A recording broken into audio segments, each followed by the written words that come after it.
Today, Zay is the president of Buzzfeed Motion Pictures, which was launched only last August, but has already become a powerhouse in digital video, serving over 1 billion monthly views across 20 different platforms. Please welcome Zay Frank. So I definitely want to mostly talk to you as the head of Buzzfeed Motion Pictures, what that is and what your ambitions are. But I want to first talk to you as a fan and observer, you as a creator, if you can even switch those two hats off. Hank Green, the creator of VidCon, once said that pretty much everything you watch on YouTube is either directly or indirectly influenced by Zay Frank. As a creator, what most excites you right now about what's happening in digital storytelling? Well, so the first thing is obviously that's very flattering, but also completely full of shit.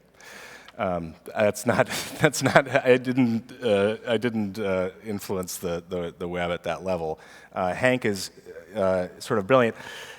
So there's the stuff that's going on the web, and then there's storytelling. And they're kind of separate for me. I'd say that the most exciting thing for me at a very broad level is that I think one of the things that's happening, and I think advertising is a huge part of this, is that we're going through this phase right now, and you guys have experienced this if you've ever, you're like, why is there a bump on my L and it's like autofill's elbow? And you're like, oh my God, there's other hypochondriacs out in the world, like I'm not the only one. But this sense that like any perception you have about the world or any problem that you're having or anything that you think just belongs to your mind is like actually out there in the universe. And that kind of connective tissue, this sort of reawakening of the fact that we're not alone in all these things is probably the single most transformational thing that's happening. And we're seeing it now with a kind of nouveau feminism that's emerging, and I think advertising has been a real big part of that in terms of the popularization. We're seeing in media a lot of, I would say, underserved categories of people are suddenly becoming the focus. Awkward people, people that have body types that aren't model-esque. There's this amazing thing that's kind of happening across media, and I think of it as humanity getting a chance to fall back in love with itself. People like Hank and John, I think, are a big part of that, right? And I think that there is something just about media historically having had grown through a time of audience pipelines that had limited number of attentional slots, and that kind of meant that we had to, as a business decision, regress to certain means, right? I mean, minimum viable relatability was an actual term in television programming, right, in the 90s. That was like the real thing. And so niche became this dirty word, and it was like, you can't really do anything with niche unless you want to do this like really weird, stilted or cynical kind of stuff. And now we're finding that meant that a lot of people in the world, probably even a majority, never really had representations of themselves in media. And now there's a chance to do that, and the force is sharing, right? Like the content finds the correct audiences because it's shared along those lines. So that's such a huge thought. Be careful how many questions you ask. No, that's such I will talk forever. That's such a huge thought that the journalist in me wants to pursue it, but we don't have 2 more hours, so I'm going to switch. Which side of you is on stage right now? I'm going to switch questions. Tell us a little, BuzzFeed Motion Pictures, which you named BuzzFeed Motion Pictures in Hollywood on purpose. What's the ambition there? Is it to be the next Warner Brothers, or is there something else entirely afoot? So the reason we named it Motion Pictures, first of all, is that this is the time for the moving image. Like there's never been as many moving images as there are today, and they start with the animated GIF and go all the way out to the feature. And if you look at the early work of Muybridge, the horse that was running that classic thing, like that's an animated GIF. It's not, like he's credited with the first pioneer in feature films. Well, turns out like it was a lot more you could do in the down market space in terms of facilitating conversation, a connection, and all this kind of stuff. But it took a long time for us to develop the technologies for that to be a big part of our conversation. So we think about it very holistically. For us, this moving away from these I mean, you could call it audience pipelines, or you could call it vertically integrated models or O&O models, where you have a ton of impressions to a brand or but they're all links back to a central property, and then you have this weird delta between there's like billions of impressions to the idea of something, but then only like millions actually consume the good. And moving to a distributed model where you're pushing the content out to where the eyeballs are, that's what we're doing, and that happens at all different levels. And so, yes, my ambitions are to be massive and global and disrupt a lot of different markets. But the way that we're doing it is by occupying, you could say like occupying some down market spaces which have better economics, so that you can make product quicker and learn a lot faster, and then have a ramp up to up market opportunities that have been vetted by the down market testing, which is basically what I say to brands, which is that you guys have amazing research about the psychographics and demographics of your company. You know all about like the different marketing messages that you have. There are opportunities now to, on an ongoing basis, test and learn all those different assumptions that you have about all these core values as it relates to the population. And what I've learned definitely over the last 15 years in media is you have to be willing to follow this stuff down the rabbit holes and test some of your very basic assumptions. It can be anything from, should we be using this kind of actor or this kind of actor? Right. Should it be funny? Should it not be funny? Do we have the capacity to do that? Like, can we, and it's also organizationally, like, if we're going down this road, are there going to be some higher ups that are going to kibosh this idea? You have a chance to actually test that sort of either on O&Os, we can get So I think you kind of hinted at this a little, and I'm going to combine 7 questions into one right now. Yeah. Because I now know Smart. how you answer them. Yeah. You kind of talked a little in the testing down market to go up market. I think that's related to some degree, or I'm going to make it related to an ambition that you've discussed with Buzzfeed Motion Pictures to start to move into television and maybe even feature film. And one of the things in there, though, that strikes me every time that people start to talk about that, and then they talk about the digital short form being a way to test ideas, Yep. Isn't there some danger that you're then reducing digital back to like the little brother that hopefully can graduate someday to the big mediums of television and film?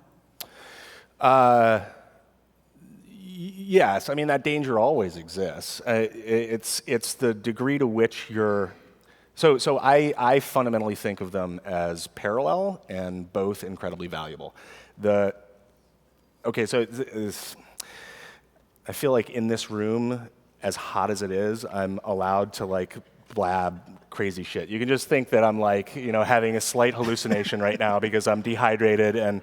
But I think that you're seeing this kind of battle between two spaces. One is, in a very abstract sense, it's the usage of media where you give yourself over to the media. I get lost in this, right? And you're seeing it even play out in the VR space right now, right? Some VR you put on your face, you're lost in it. And then there's Magic Leap, which is augmented and it's overlaid onto your reality, right? And YouTube has this sort of VR technology where you actually move your phone around. And so the degree to which you're asked to completely step into some other reality versus having content be fused with your environment, that's the actual differentiation. It's not short form versus long form or anything like that. It's whether the value of the media can be as a social good. Like, can be a proxy for conversation, it gets additional value because it was shared from someone, right? Versus this stuff which is totally encapsulated. I'm going to give you a yes or no question for a second. Yes. You're going to be doing live video, Meerkat, Periscope? Will that be a distribution platform for your content?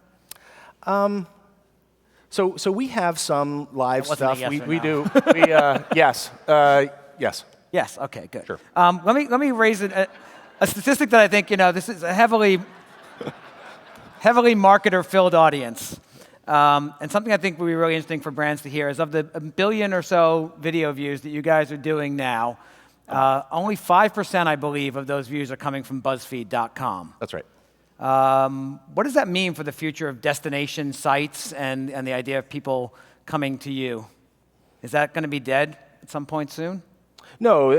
I mean, again, it comes down to social good versus this other usage. So anything where you give yourself over to the media, you fall in love with characters and you binge watch and you want to see the development of that universe and all that kind of stuff. It requires place. It requires at least the metaphor of place. Where do I get the next one of these?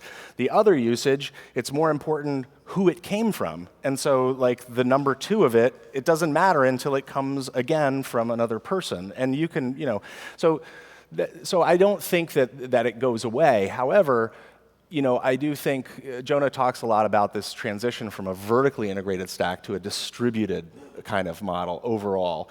And there's very different kinds of challenges in terms of thinking about advertising relationships and thinking about, the degree to which marketing is essential to drive viewership to something versus this more distributed approach. I think that it's going to be the most exciting part of the next 5 years of media is that transition. Fantastic. Another short form question. Did you see, what color was the dress to you? I had a flip. I did too. Yeah, I saw it as white and gold and thought it was a prank and thought, I just didn't even understand the fundamental thing until, I sit in this little space above my studio and people were chanting and yelling at each other down below, and I was like, what is going on? And then literally I blinked and looked back, and it had changed color. And yeah, that was crazy. I saw both. That was actually a Buzzfeed hit that was not distributed on Buzzfeed, so a great example of what we were just talking about, as well as your inability to give a short answer to anything. How long does it take you to say good morning? I'm not done saying good morning. This is all part of it. a lot of what you... A lot of what you've been often asked to talk about, you talked about it a little last night, you've been talking about for the last year, is viral content and what makes things shareable. And when you and I were prepping for this and I talked to you on the phone, you actually said to me, I think we may be focused a little too much right now on the role of content in driving audience. What do you mean by that? I literally said that? Yeah, you literally said that.